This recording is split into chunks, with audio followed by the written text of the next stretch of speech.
empresarial, como todos los martes, ¿verdad? Estamos aquí como todos los martes. Oye, siempre comienzo con uno de los mensajes. El primer mensaje que tengo, ¿verdad?, es para ti en la Semana de la Mujer. Tu mujer que cargas con esa carga empresarial, sostener el hogar, el criar, educar, ser chofer, ser barrendera, ser mapeadora, protectora. Tú que eres la fundadora de Sueños y creadora de fortuna. Métele con todo, ¿ok? Así que en esta tu semana, en este mes tuyo, te queremos fuerte, protégete, ¿ok? Así que vamos entonces ahora con el dilema empresarial. Hoy vamos a hablar un poco de lo que son los permisos. Y cuando hablamos de permisos, ya comienza el dilema. Se tarda mucho, no tenemos tiempo, un montón de cosas, cuestan demasiado, no sabemos cuáles son. Así que vamos a hablar de un dilema que quizás tú nunca habías pensado cómo ver los permisos. Lo primero es, y yo te voy a hacer mi historia, yo voy a comenzar en Fastlane. Yo no sabía mucho de permisos, es más, no sabía nada de permisos, y cuando voy a comenzar, lo primero que hago es buscar una propiedad. Esa propiedad que consigo, había un negocio allí, había un negocio de matas, ¿verdad?, de un jardín, y llevaba operando 20 años ese jardín. Conseguimos la propiedad y cuando compramos sin hacer el due diligence, y esa propiedad no tenía permiso. Cuando digo no tenía permisos, se estaba operando un negocio con permisos real, llevaba muchos años, pero la propiedad tenía una zonificación que no era apropiada para el negocio que yo quería hacer. Así que por ahí comenzaron mis problemas con los permisos. 5 años me tomó sacar los permisos. Yo tuve que sacar permisos para agregar 2 fincas, para segregar una de ellas. Yo tuve que sacar permisos para construir, yo tuve que sacar permisos para operar, yo tuve que sacar permisos y licencias para descargas de agua, para manejo de aceite. Así que cuando yo hablo de permisos, yo creo que yo tengo un doctorado en ese proceso, y le doy gracias a Dios que los permisos existen, ¿ok? Y te voy a explicar ahorita por qué. Cuando nosotros hablamos de permisos, una vez nosotros logramos obtener todos los permisos que yo te acabo de decir, el incremento de la propiedad se fue por las nubes. Es en ese momento que adquirimos valor. Así que cuando miramos los permisos desde un punto de vista, también tenemos que verlo desde el otro. Y yo sé que crea frustración, es la frustración del empresario cuando le decimos permisos, especialmente en esta isla. Cuando vamos a países como Venezuela, los permisos se sacan de una forma, y voy a hablar de Venezuela porque tenemos empleados en esa zona, tenemos empleados en Argentina, en Chile, y cuando vemos los permisos que se hacen en esos otros países, son de formas diferentes, pero esto aplica en cualquier lugar. Cuando hablamos de permisos, hablamos de la facilidad de obtenerlos, y los gobiernos, independientemente de donde estemos, tienen que pensar que los permisos se hacen ¿para qué? En el caso de los permisos, se hacen para el bien común de una sociedad. Y cuando ese bien común se hace correctamente, se hacen códigos, se hacen licencias, se hacen reglamentos, se hacen diferentes tipos ¿verdad?, de permisos para operar.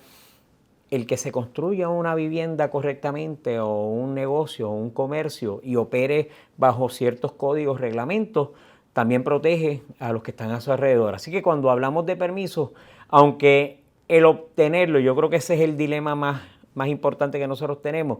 Cuando hablamos de permisos, los permisos también protegen, y te voy a hablar que protegen económicamente, y hablamos de eso en breve. Pero hablamos entonces de los permisos en su proceso. Y puede ser que el permiso sea correcto y el proceso esté incorrecto, o sea tan grande que sean barreras, vallas, que uno tiene que estar saltando y saltando y saltando la cantidad de permisos que se requieren, ¿verdad? Así que todo eso, cuando hablamos de esas barreras, ¿qué hacen esas barreras una vez tú las pasaste? Te protegen contra el que viene detrás. ¿Ok? Y vamos a hablar entonces de cuando se rompe un permiso. Vamos a hablar de los taxis. Cuando hablamos de los taxis en Nueva York, que eran barreras de entrada, y entra Uber, ¿Qué ocurrió entonces en el mercado? ¿Hay más movimiento? ¿No hay más movimiento? ¿Hay más personas que pueden entrar sin tener que tener las licencias, permisos? Porque una de las cosas que ocurre cuando hay exceso de permisos es la cartelización, ¿verdad? El cartel de esa industria.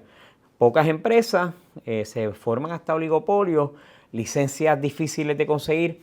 Así que cuando hablamos de permisos tenemos que ese dilema. La regulación es importante para proteger. El exceso de regulación se utiliza por países ¿para qué?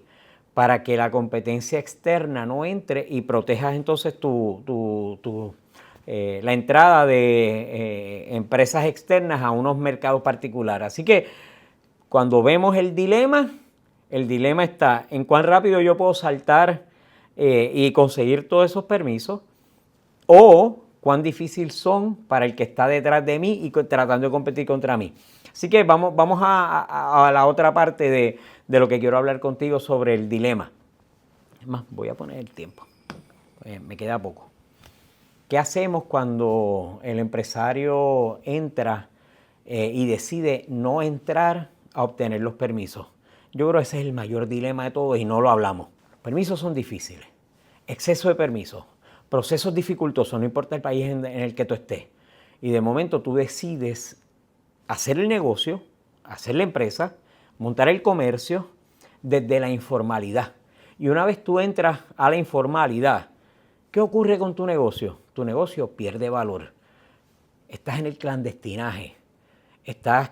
No necesariamente haces una cosa ilegal, pero estás en la informalidad. Así que esa paradoja de que no me voy a registrar te pone a ti entonces en lo que Hernando de Soto decía, los misterios del capital. Y cuando hablamos de los misterios del capital, si tú no registras tu negocio, ¿qué ocurre? Mientras más difícil es el registro, ¿verdad? Más fácil es entrar al mundo informal, pero más fácil es no crear riqueza. Y cuando hablamos de no crear riquezas, mira esto, tú decides no registrar tus ventas para no informársela al Departamento de Hacienda. ¿Y qué hace eso? Cuando a la hora de tú ir a vender, por no registrar tus ventas, pierdes valor a la hora de ir a vender. Vamos a decir que estás en el mundo informal, las ventas no están registradas. Tú vas a ir a vender ese negocio, ¿se puede? Quizás lo puedas vender, pero no por el valor que deberías tener. Así que cuando hablamos de la informalidad, cuando hablamos de el clandestinaje, tú estás cavando tu propia tumba económica porque no puedes salir a buscar permiso, no estás registrado, no puedes proteger tu marca, no estás registrado, no puedes proteger tus finanzas porque no estás registrado. Entonces entras en un ciclo de pobreza que estás cavando tú mismo por no registrarte, porque es difícil, porque hay un montón de vallas que hay que cruzar y decides irte por la parte más económica. Yo entiendo y lo sé, que el proceso de no hacerlo correctamente o no pasar esas vallas está en el bolsillo. Si a ti te piden una renta y no puedes pagarla por mucho tiempo porque todavía no te dan el permiso, yo sé a dónde vamos. Yo entiendo esa parte, pero lo importante es cómo entonces tú puedes hacer el registro de la empresa, comenzar a hacerlo formalmente y cómo vamos obteniendo entonces los permisos operacionales, que son otros 20 pesos. Cuando hablamos del registro y cuando hablamos de la informalidad y cuando hablamos de que tú no creas valor porque no tienes los registros, tampoco creas valor porque no eres financiable. No sé si te has dado cuenta de eso. Si yo no tengo los registros, no hay banco que te preste. No puedo vender el negocio, no puedo crear valor. Así que dentro del emprendimiento que estés haciendo, el dilema que tienes que estar resolviendo entonces es si vas a estar en la legalidad, en la informalidad, si vas a pasar por el proceso de los permisos. Y esta es la pregunta de los 69,000 chavitos. ¿Qué viene primero, el huevo o la gallina? ¿Cómo entonces tú operas de forma legal, creando valor y no destruyendo tu propio valor porque decidimos ir a la informalidad? Oye, y ya estamos cerrando. Ahora la pregunta, el dilema es, ¿te enriqueces o te empobrecen los permisos? Nos vemos en el próximo capítulo, en el próximo episodio. Nos vemos aquí en Jet. Esto es una producción de Yes. Seguimos busy.